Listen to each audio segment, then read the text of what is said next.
Welcome back to my 100% playthrough of Medieval on the Evil difficulty. We're doing all levels with warrior mode, and this is E4M1, the Bright Pass. Let's begin.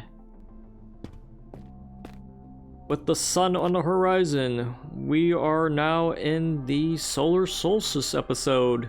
Now the thing about the Solar Solstice episode, it's kind of hard to say real fast, is the fact that this is the same planet as the first episode, but it's on the other side. So, you might have heard all that talk in the first episode about people who worship the sun. As you can tell, we are going to meet those people, but first, let's go over here and grab this large soul. And now we can go into this cavernous area to grab the Whisper's Edge and some green mana, and also grab small health. Then we can press this button and be introduced to this guy. That was a soul legionnaire, like a solar legionnaire. It's all one word. I didn't make it up. And I didn't make this up either. Yes, it's a secret with a legendary soul, which kind of makes the first secret redundant if you go that way. Oh well. We'll take this path over here to grab the small blue mana, but more importantly, we'll grab the full health. Now, when we grab it, we'll have to fall back down and do a bit of backtracking, but that's fine, because we can have a moment to think about our next encounter.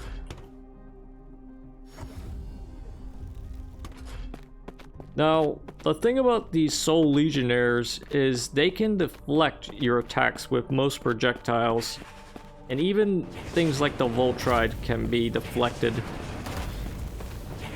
which I hopefully will not demonstrate. And that's why the axe is best against them.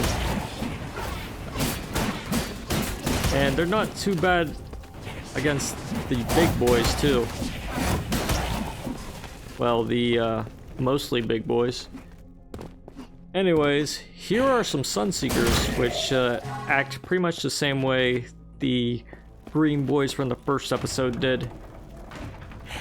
They charge at you, they're really fast, that's why they're green. But they go down rather easily too. Speaking of similar enemies, when you step over here, you'll meet some Solar Seraphs. Yeah, these guys look familiar, don't they? And of course, this guy still looks familiar. He shoots a line of fire, kind of like a Molotov, but doesn't insta-kill you, thankfully. But we will insta-kill these guys. And take this guy down with the axe. And preferably not get speared, because these spears can stick around, they can obscure your vision and deal a little bit of extra damage. So they're not good. You want them anywhere near you. You do, however, want to grab the Star of Torment here. You can use it against this fellow. And if you want, you can do some reading. The sun brings warmth and a good life to those who would worship. 2 suns to reach gold. We're gonna step right here and be introduced to these guys.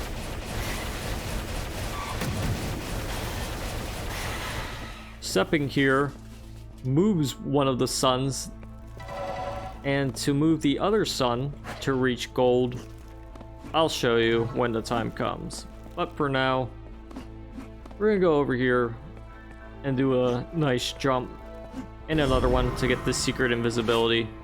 Now we can drop down here and be introduced to these guys who would otherwise try to ambush you if you drop down here without the invisibility. But now we're ambushing them. How the tables have turned. The one with the big boy has a celestial claw, so you want to go into that one. And when you're done, you can also go over here to meet these guys. And let's go up here and finish the rest of these guys off.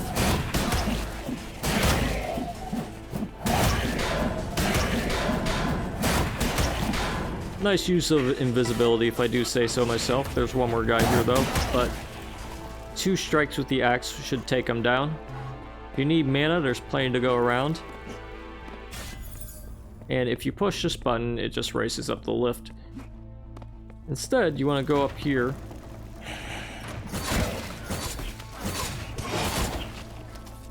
And then get rid of all these guys. Like I said, they deflect projectiles. And even the Voltride, so it's honestly not worth it to use it against them. More Sunseekers will appear. Try to climb up here. Like the little green acrobats they are. You can get purple mana in this area. But more importantly, you want to go into this part so you can fight these two. And now let's do some reading. The lunar worshippers must be silenced. Their heresy knows no bounds. Our time is at hand. Alright, with that reading done, we can go down into this area. And let's use the Celestial Claw on this guy. And grab the Silver Key. And these guys will try to ambush you. You can shoot the floor with the Celestial Claw, but once again, if you shoot the claw at their shields, they will deflect it. They can deflect planets, that's how strong they are. Oh well. There's darkness on the horizon. I have kept the key here for safekeeping. Guard it well, brothers. Doesn't seem like they guarded it that well. Oh well.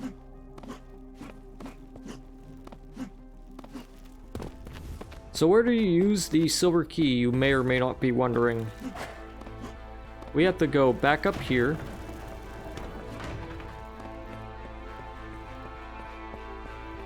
And not through there, but through here.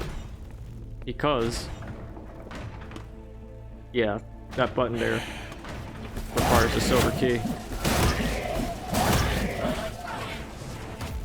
Now let's go get rid of this soul legionnaire. And the big boy. Now let's do some reading. The night brings sadness, but the day brings gladness. Something along those lines.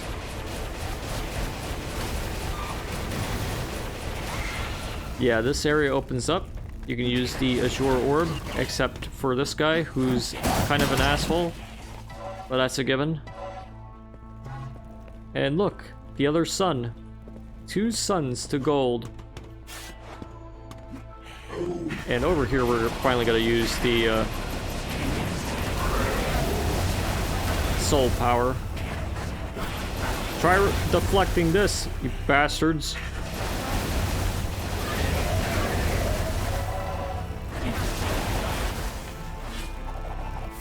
Let's kill whoever's left. Nobody's left, in fact. So, we did it.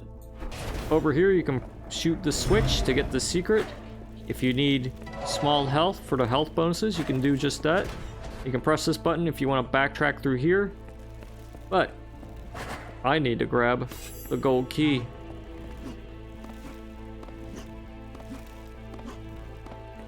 And I also need to grab this Eternum. It's a secret.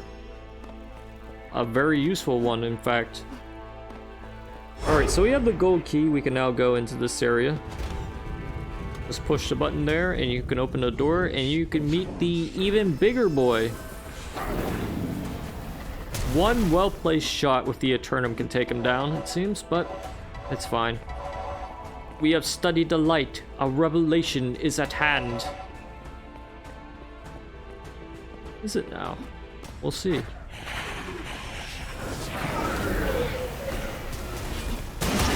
Let's also kill all these guys with the axe. We also fired an Eternum shot at them, which is fine. Now don't worry about taking too much damage. As long as you're not dead, this part's fine. Why do I say that? Well, it's a full health secret right there. Some more mana, and even more health, and more stuff to read. The sun gives us excuse me. The sun gives us sight, for which to fight. Bring on the night. Dope rhymes. Alright, now we've discovered dope rhymes, we can fire more planets at these guys. Maybe an Eternum shot, which I used earlier. This guy does a bit of damage. You know, just a little bit. But once you're done with that big boy, the really big boy, you can finally go down into here. And, there's no backsies at this point. Unless you ride it back up. But we're not gonna do that. We're going into here, and we're gonna finish these guys off. And let's fire a black hole into this room. Just absorb everything into it. And also, use a Voltride, zap these boys. Just like that.